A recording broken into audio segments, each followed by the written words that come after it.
Dan numodana pada Bu Dokter Risma atau klinik Lisvia. Nah, ternyata singkatan dari Risma apa? Yani. Iya. Ya, sempat tadi tanya apa yang kira-kira kurang. Nggak ada yang kurang. Nggak ada yang kurang. Tetapi meskipun tidak ada yang kurang, bukan berarti tidak perlu ada tambahan. Betul ya? Apa namanya, di rumah ada kekurangan apa enggak? Beras, kopi, atau account bank? Nggak ada yang kurang. Tapi tambah mau enggak? Mau.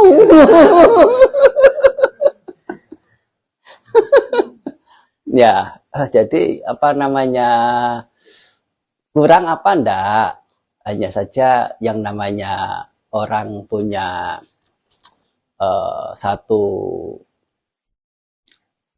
semacam intuisi, satu arah tujuan yang ditargetkan, yaitu apalah begitu ya. Yaitu bisa berlangsung dengan optimal. Artinya optimal itu apa? Nyaman untuk diri sendiri dan nyaman bagi orang lain. Kalau hanya nyaman untuk orang lain, sebagaimana yang sementara cara pandang, itu menganggap sesuatu yang mulia. Dan sesungguhnya itu tidak ada kamus dalam agama Buddha. Seolah-olah itu menjadi kamus agama Buddha. Berbuat baiklah untuk orang lain tanpa pamrih. Tidak ada dalam kamus agama Buddha. Kalaupun ada, gitu ya, itu kebajikannya nggak tinggi.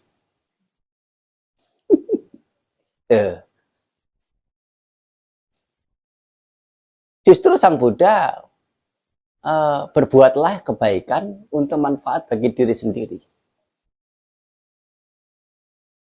Nah, ada 4 hal orang yang ditunjukkan oleh Sang Buddha.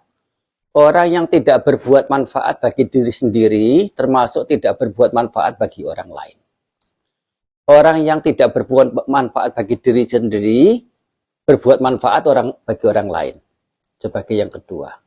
Ada orang yang berbuat manfaat untuk diri sendiri, tidak berbuat manfaat bagi orang lain. Sebagai yang ketiga. Dan yang keempat adalah orang yang berbuat manfaat bagi diri sendiri dan berbuat manfaat bagi orang lain. Di antara 1, 2, 3, 4 ini, yang paling utama adalah yang keempat. Setidaknya nomor 3. Yang kedua baru apa? Yang tidak berbuat manfaat untuk diri sendiri, tapi berbuat manfaat untuk orang lain. Meskipun itu lebih baik daripada tidak berbuat manfaat bagi diri sendiri dan tidak berbuat manfaat bagi orang lain. Begitu. Apakah ini mengarah ke ajaran keegoisan, Bante? Sang Buddha mengajar kita menjadi egois. No, tidak ada kaitannya. Tidak ada kaitannya. Tetapi adalah apa yang secara logikanya itu, secara bijaknya, bukan secara sosialnya, yang mesti dipegang. Mungkin kita didorong oleh sisi sosial sehingga punya pernyataan berbuatlah kepada orang lain, bagi orang lain tanpa pamrih, mengedepankan kepentingan orang lain daripada kepentingan diri sendiri. Tampak cantik sekali kalimat itu. Ya, tampak cantik sekali. Tapi sesungguhnya, ya itu sesuatu permisi bicara, itu tindakan yang bodoh. Bodohnya itu apa? Satu, menelantarkan diri sendiri yang orang lain itu berapa jumlahnya, sampai kapan. Dan kalau kita tidak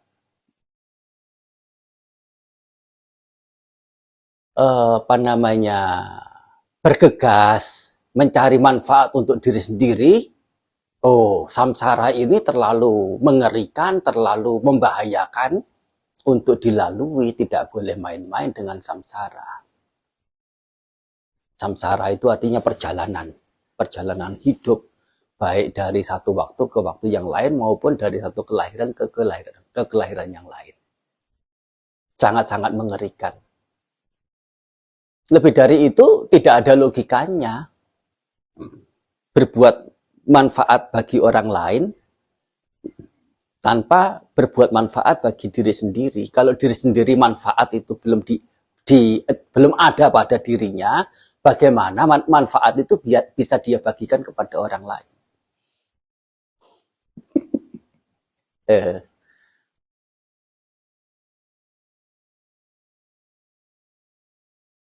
Dan lebih dari itu, ya, berbuat manfaat bagi diri sendiri itu sudah menjadi logikanya, bukan orang egois. Tetapi adalah orang yang logis. Logisnya di mana? Kalau diri sendiri yang bukan mencari manfaat untuk diri sendiri, sosok siapa yang lain yang akan memberikan manfaat untuk kita? Dan masing-masing mereka juga mencari manfaat untuk diri mereka masing-masing. Betul enggak? Apakah kita dikatakan mulia kalau menggantungkan manfaat dari pihak lain? Ya toh? Kita harus berusaha mencari manfaat untuk diri sendiri, itu kemuliaan. Justru kalau tidak mau mencari manfaat untuk diri sendiri, artinya apa? Menggantungkan pihak lain untuk mendapat manfaat. Dan itu apakah sosok yang mulia? Atau menjadi sosok yang bagian dari pihak yang meminta-minta. Nah, kita tidak berpikir seperti begitu. Jadi, mencari manfaat untuk diri sendiri sesuatu yang logis. Bukan sesuatu yang egois. Lah, kalau yang dikatakan egois itu yang bagaimana? Egois itu betul sama mencari manfaat untuk diri sendiri. Tapi masih ada keterangan.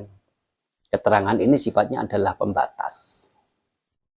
Kata penjelas itu bukan untuk memperpanjang atau memperluas makna, tapi justru untuk mempersempit makna. Mencari manfaat untuk diri sendiri dengan cara mengganggu orang lain, dengan cara merampas hak-hak pihak lain. Itu baru disebut dengan egois. Sejauh manfaat itu dicari oleh diri sendiri tanpa ada merampas hak-hak orang lain, tanpa mengganggu pihak lain, itu hal yang logis-logis saja. Nah, dalam hal mencari manfaat ini, secara bijaksananya tentu, baru manfaat itu nyata didapat. Misalnya, punya barang 10, yang dibutuhkan hanya 2, hanya 3, bolehlah 8 atau 7 yang lainnya itu cadangan untuk yang ke depan. Nah, demi manfaat untuk diri sendiri ini, yang 7 atau yang 8, yang tidak dibutuhkan ini, ada pihak lain yang menjadi objek yang bisa diberikan ini. Yang 7, yang 8 yang dibutuhkan oleh mereka. Sebagai dana. Atau katakanlah 3-nya. Ya, kalau masih ingin mau menyimpan 4 atau 5-nya. Kasih 3-nya, kasih 4-nya, atau kasih 2-nya. Setidaknya ada dana. Nah, manfaat untuk diri sendiri bukan berarti kemudian menjadi maunya mendapat, tidak mau berbagi, maunya pokoknya mendapat saja satu pihak. Justru ini adalah cara berpikir sebagai yang manfaat bagi orang yang tidak terpelajar, atau orang yang tidak pandai, atau orang yang tidak bijaksana. Bagaimana bijaksananya? Nah, Berdana itu adalah manfaat untuk diri, bukan manfaat untuk pihak yang diberi semata. Jadi, untuk mendapat manfaat untuk diri, bagaimana? Bukan mendapat apa yang orang lain punya, tapi memberi yang diri punya kepada orang lain. Itu namanya manfaat untuk diri sendiri. Contoh misalnya si A dan si B begitu. Ya ini sudah sering ya saya sampaikan. Si A dan si B sakit, si A punya obat. Si B yang sakit ini tidak mendapatkan obat itu mungkin karena mahal atau mungkin agak sulit carinya. Si A yang tahu si B sakit meskipun bukan keluarga, meskipun bukan teman dekat, cuman tetangga, kenalan gitu aja tahu, oh ada si B yang sakit dan dia punya obat yang bisa menyembuhkan si B itu. Dia bergegas, tahu obat ini ada harganya tapi ada yang membutuhkan. Saya juga sedang tidak sakit, kalaupun sakit juga bisa mendapatkan obat ini. Bergegas pergi ke tempat si B dan memberikan obat itu kepada si B. Si B menerima obat yang memang dia cari, kira-kira senang tidak mendapatkannya? Setelah diminum, ternyata sembuh. Si B senang tidak? Si A yang telah memberi obat kepada si B dan telah membuat si B itu sembuh, si A kecewa atau bahagia? Bahagianya si B atau bahagianya si A ini lebih sedikit dibandingkan bahagianya si B? Belum tentu. Bisa lebih tinggi, jauh lebih tinggi. Artinya apa? Si A yang sebagai pemberi bukannya tidak mendapat manfaat dari sikapnya atau tindaknya berbagi memberi ini. Manfaatnya nyata. Dan kira-kira pitik yang muncul dari sembuh dari sakit dan pitik yang muncul, kegiuran maksudnya pitik ini, rasa kegiuran, rasa kesenangan. Kegiuran yang muncul dari si A ya sampai nggak bisa tidur begitu ya. Karena saking riangnya bisa membuat orang sembuh. Ya, memungkinkan si A ini muncul. Nah, itu kebahagiaan yang nyata. Nah, ini manfaat yang nyata.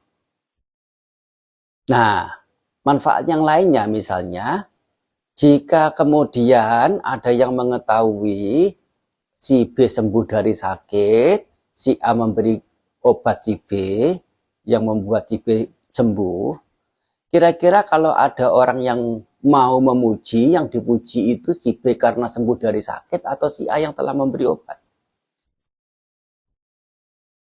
Dipuji orang itu gampang tidak? Enggak gampang. Kalau hanya puji sekedar puji manisnya bibir, oke lah. Ya dah? Oh, cantik kali kau hari ini. Padahal dalam hatinya belum tentu mengatakan begitu.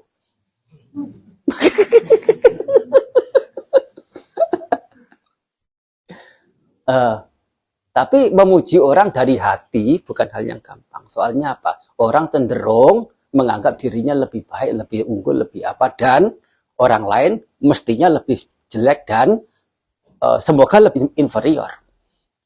Itu kecenderungan orang. Gak gampang untuk memuji yang lain dan itu kalau dilakukan dari hati. Jadi kalau ada orang memuji dari hati terhadap seseorang atau kepada seseorang, itu sesuatu yang langka dan sesuatu yang memang luar biasa di tengah-tengah masyarakat. Nah, orang-orang yang mengetahui hal seperti itu, jika akan menghargai, yang akan dihargai si B karena sembuh dari sakit, sekedar karena sembuh dari sakit, atau menghargai si A karena kebaikan memberinya itu. Ya. Kalau akan diajak berteman, bergaul, yang diajak berteman bergaul itu si B karena sudah sembuh dari sakit, atau si A yang kelihatan, yang tampak nyata sebagai yang punya hati yang baik. manfaat yang luar biasa. Si B selesai sudah, manfaat dia sembuh dari sakit. Tapi si A belum selesai manfaat yang dia dapat.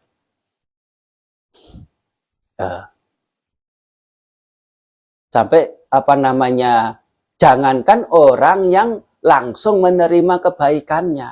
Orang yang tidak secara langsung menerima kebaikannya, hanya dengar, hanya tahu, oh dia orang baik, orang yang suka berbagi, orang yang punya kebaikan-kebaikan yang lain, yang bisa dia lakukan, ya termasuk diantaranya ramah, rendah hati, tutur kata manis, tahu budi jasa, dan lain sebagainya.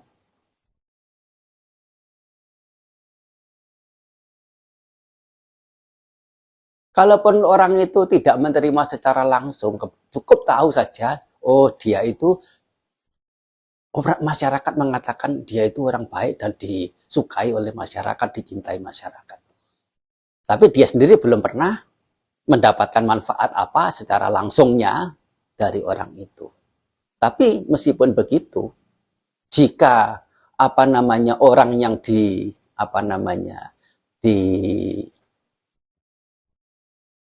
dipandang ya, terima kasih, dipandang sebagai yang baik itu mendapati satu kesusahan, apalagi musibah, kesulitan ini itu. Jangankan yang telah menerima kebaikan secara langsung, mereka yang tidak menerima kebaikan secara langsung hanya tahu saja, oh dia kesusahan. Kira-kira akan ada dorongan hati untuk membantu atau membiarkan atau menelantarkan? Akan dibantu. Dan itu, orang yang si A ini, yang maksudnya yang si pemberi ini ya, terkena kesulitan ini itu, tahu-tahu ya dia tidak kenal banyak orang, tapi orang mengenal dia. Nah, mendapati kesulitan seperti itu, tiba-tiba si ini bantu, si sana bantu. Kira-kira itu mirip dengan dewa datang membantu tidak? Ya, jadi itu yang dikatakan orang baik dilindungi para dewa. Yang tidak dikenal pun datang membantu. Tuh, namanya manfaat untuk diri sendiri. Melalui apa? Salah satunya berdana. Jadi berdana itu kerugian atau manfaat. Untuk siapa? Cara secara bijaksananya menggali manfaat, menimbun manfaat untuk diri sendiri. Jadi kalau mau manfaat untuk diri sendiri bukan meraup banyak-banyak, tetapi sebisa berbagi, sebisa memberi, berilah meskipun hanya sedikit, meskipun hanya kecil. Soalnya itu adalah manfaat untuk diri. Dan di sini lebih adalah satu pekerjaan itu akan menjadi optimal dan juga menyenangkan jika disertakan dengan nilai-nilai bajik. Kalau dengan kuasa keserakahan, dengan kuasa ketamakan, dengan kuasa keburukan,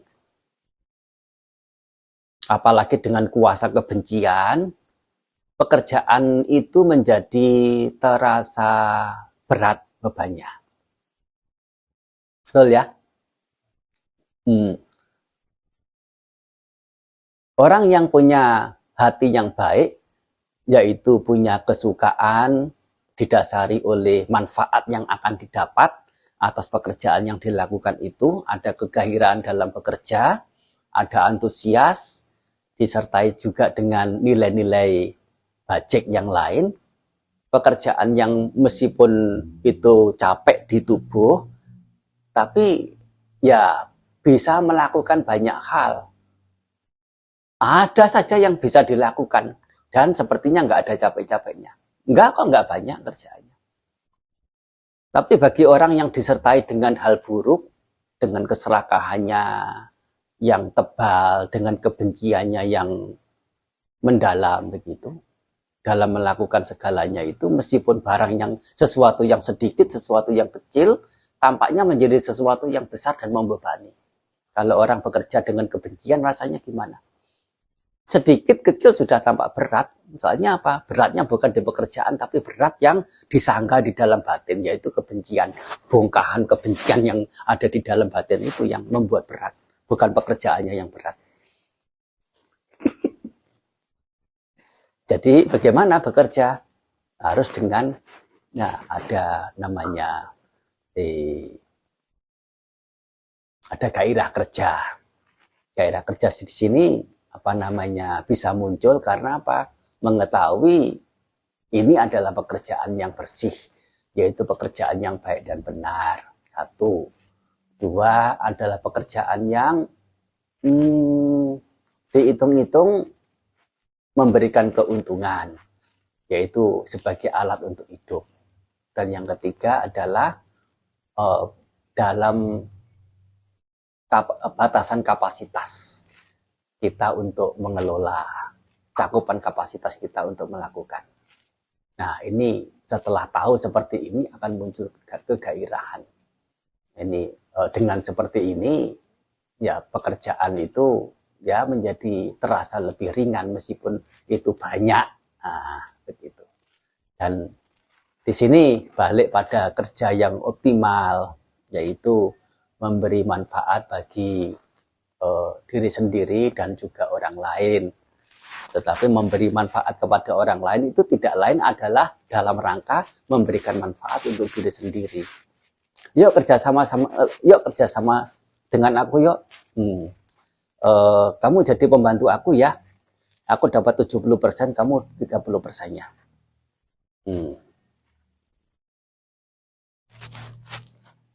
Mendengar begitu, oh, kamu datang untuk jadikan aku sebagai pegawaimu, sebagai permisi kacungmu ya. Siapa yang mau? Nah, tapi kalau orang apa namanya menawari kerjasama, aku datang untuk kasih berkah ke kamu, kasih kesempatan, kasih rezeki ke kamu. Ayo kita bareng-bareng kerja. Kamu akan dapat ini. Dan itu yang kamu dapat. Dan aku hanya dapat ini. Ini rinciannya begini. Kira-kira orang yang diajak bekerja sama itu akan tertarik tidak? Dengan tawaran seperti ini. Oh, terima kasih, terima kasih. Kamu kok baik sekali. Bisa kasih manfaat, kasih rezeki ke aku. Ini ada apa namanya jodoh karma lampau tidak ya ini ya? Oh, padahal itu sudah dalam perhitungan si ini. 30% nggak apa-apa lah. Karena apa? 1 orang. 10 orang berapa? Dia dapat 70%, hanya 70 untuk 1. Kalau 30 kali itu 30% kali 10 berapa? 300 sudah. Itu baru 10. Perhitungannya di situ.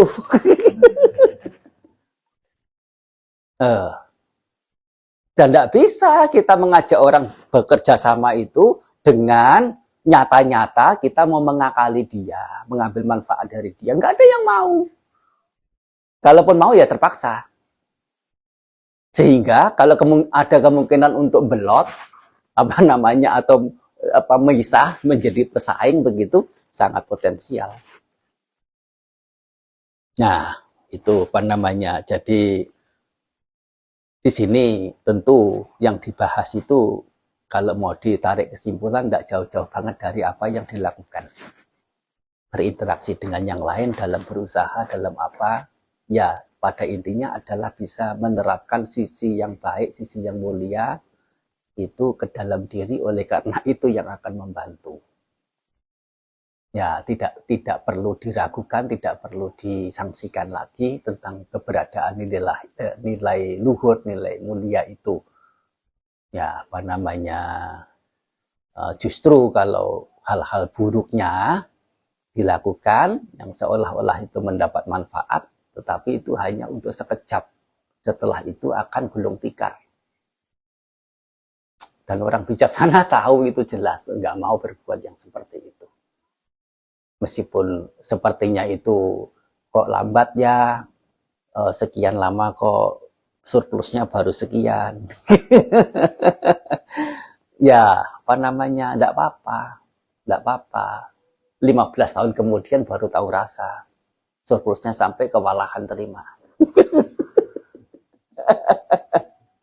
Ya, begitu.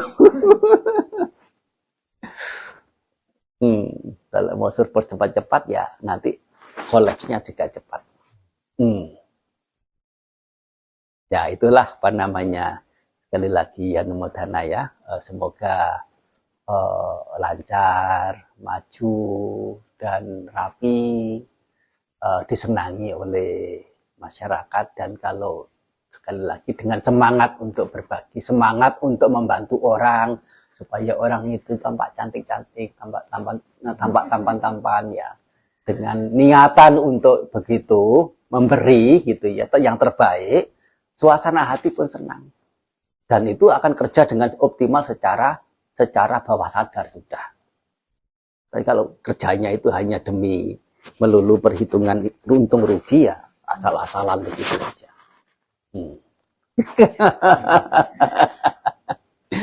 Ya apa namanya, terkait dengan apa namanya, pembaruan lah ya, namanya pembaruan dan pengembangan tempat ini.